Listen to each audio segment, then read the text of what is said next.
श्री गणेशाय नमः। ओम श्री सरस्वती नमः। ओम श्री सीतारामाभ्याम नमः। श्रीमद्भागवत महापुराण।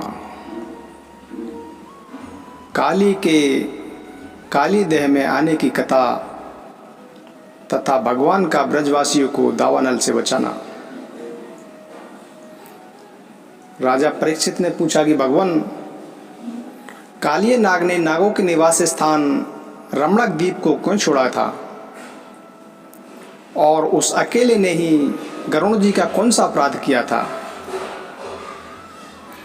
श्री सुखदेव जी ने कहा कि परीक्षित, पूर्व काल में गरुण जी को उपहार स्वरूप प्राप्त होने वाले सर्पों ने यह नियम कर लिया था कि प्रत्येक मास में निर्दिष्ट वृक्ष के नीचे गरुण को एक सर्प की भेंट दी जाए।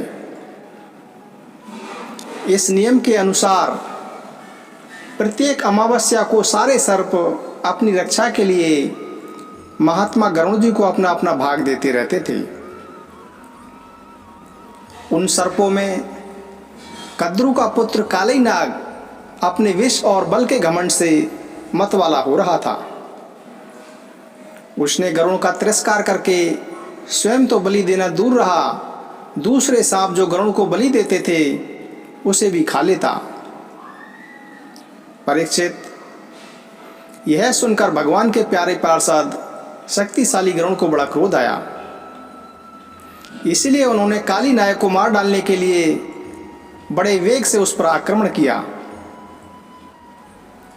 विषधर कालिय नाग ने जब देखा कि गरुण बड़े वेग से मुझ पर आक्रमण करने आ रहे हैं, तब वह अपने 101 फन फैलाकर डसने के लिए गरुण पर टूट पड़ा।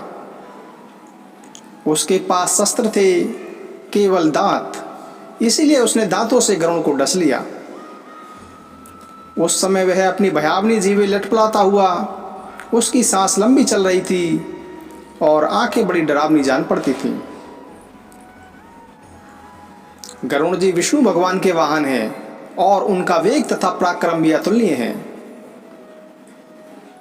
कालिय नाग की यह ठिठाई देखकर उनका क्रोध और भी बढ़ गया तथा उन्होंने उसे अपने शरीर से झटक कर फेंक दिया एवं अपने सुनहले बाएं पंख से कालिय नाग पर बड़े जोर से प्रहार किया।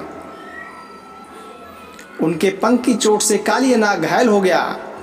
वह घबराकर वहां से भागा और यमुना जी के इस कुंड में चला आया। यमुना जी का यह कुंड गरुण के लिए अगम्य था, साथ ही वह इतना गहरा था कि उसमें दूसरे लोग भी नहीं जा सकते थे।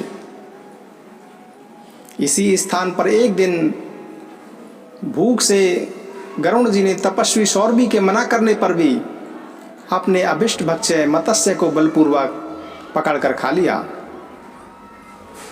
अपने मुखिया मत्स्य राज के मारे जाने के कारण मछलियों को बड़ा कष्ट हुआ।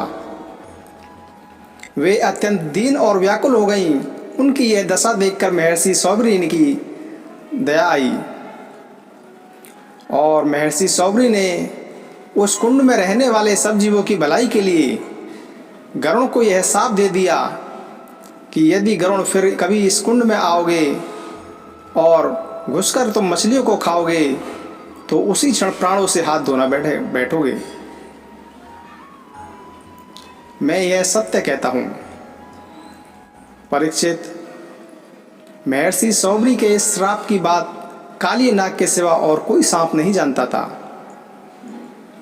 इसीलिए वह गरुण के भय से वहां रहने लगा था और अब भगवान श्री कृष्ण ने उसे निर्भय करके वहां से रमणक द्वीप में भेज दिया। परीक्षित, इधर भगवान श्री कृष्ण दिव्य माला, गंध वस्त्र, महामूल्य मणि और स्वर्ण में आभूषणों से विभूषित हो उस कुंड से बाहर निकले। उनको देखकर सबके सब ब्रजवासी इस प्रकार उठ खड़े हुए जैसे प्राणों को पाकर इंद्रियां सचेत हो जाती हैं। सभी गोपों का हृदय आनंद से भर गया। वे बड़े प्रेम और प्रसन्नता से अपने कन्हैया को हृदय से लगाने लगे। परीक्षित, यशोदा रानी, रोहिणी जी, नंद बाबा, गोपी और गोप सभी कृष्ण को पाकर सचेत हो गए। उनका मनोरथ सफल हो गया। बलराम जी तो भगवान का प्रभाव जानते ही थे। वे श्री कृष्ण को हृदय से लगाकर हंसने लगे। पर्वत, वृक्ष, गाय, बैल, बछड़े सबके सब आनंद मग्न हो गए। गोपों के गुलगुरु ब्राह्मणों ने अपनी पत्नियों के साथ नंद बाबा के पास आकर कहा कि नंद जी, तुम्हारे बालक तो काली नाग को भी पकड़ लिया था, सो छूट कर आ गया। यह बड़े सौभाग्य की बात है। श्री कृष्ण के मृत्यु के मुख से लौट आने के उपलक्ष्य में तुम ब्राह्मणों को दान करो। परीक्षित, ब्राह्मणों की बात सुनकर नंद बाबा को बड़ी प्रसन्नता हुई।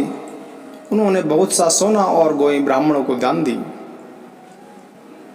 परम सौभाग्यवती देवी यशोदा जी ने काल के गाल से बचे हुए अपने बालक को गोद में लेकर हृदय से चिपका लिया। उनकी आंखों से आनंद के आंसुओं की बूंदें बार बार टपक रही थी। ब्रजवासी और गौएं सब बहुत ही थक गए थे। ऊपर से भूख प्यास भी लग रही थी, इसीलिए उस रात में ब्रज में नहीं गए, वहीं यमुना जी के तट पर सो रहे। गर्मी के दिन थे, उधर वन सूख गया था। आधी रात के समय उसमें आग लग गई। उस आग ने सोए हुए ब्रजवासियों को चारों ओर से घेर लिया और वह उन्हें जलाने लगी। आग की आंच लगने पर ब्रजवासी घबराकर उठ खड़े हुए और लीला मनुष्य भगवान श्री कृष्ण की शरण में गए। उन्होंने कहा कि प्यारे श्री कृष्ण, श्याम सुंदर, तुम दोनों का बल विक्रम अनंत है। देखो, भयंकर आग तुम्हारे सगे संबंधी हम स्वजनों को जलाना ही चाहती है। तुम में सब सामर्थ्य है, इसलिए इस प्रलय की अपार आग से हमको बचाओ। हम मृत्यु से नहीं डरते, परंतु तुम्हारे चरण कमल छोड़ने में हम असमर्थ हैं। भगवान अनंत हैं, वे अनंत शक्तियों को धारण करते हैं। उन जगदीश्वर भगवान श्री कृष्ण ने जब देखा कि मेरे स्वजन इस प्रकार व्याकुल हो रहे हैं, तब वे उस भयंकर आग को भी पी गए। भागवत भगवान की है आरती, पापियों को पाप से है तारती। ये अमर ग्रंथ, ये मुक्ति पंथ, ये पंचम वेद निराला, नव ज्योति जलाने वाला। हरि नाम यही, हरि धाम यही, यही जग मंगल की आरती। पापियों को पाप से है तारती। श्री भागवत भगवान की है आरती, पापियों को पाप से है तारती। ये शांति गीत पावन पुनीति, पापों को मिटाने वाला, हरि दर्श दिखाने वाला। यह सुख करनी, यह दुख हरनी, श्री मधुसूदन की आरती। पापियों को पाप से है तारती। श्री भागवत भगवान की है आरती, पापियों को पाप से है तारती। ये मधुर बोल जग फंद खोल, सन्मार्ग दिखाने वाला, बिगड़ी को बनाने वाला। श्री राम यही, सघन श्याम यही, यही प्रभु महिमा की आरती। पापियों को पाप से है तारती। श्री भागवत भगवान की है आरती, पापियों को पाप से है तारती। श्री कृष्ण गोविंद हरे मुरारी, नाथ नारायण वासुदेवा।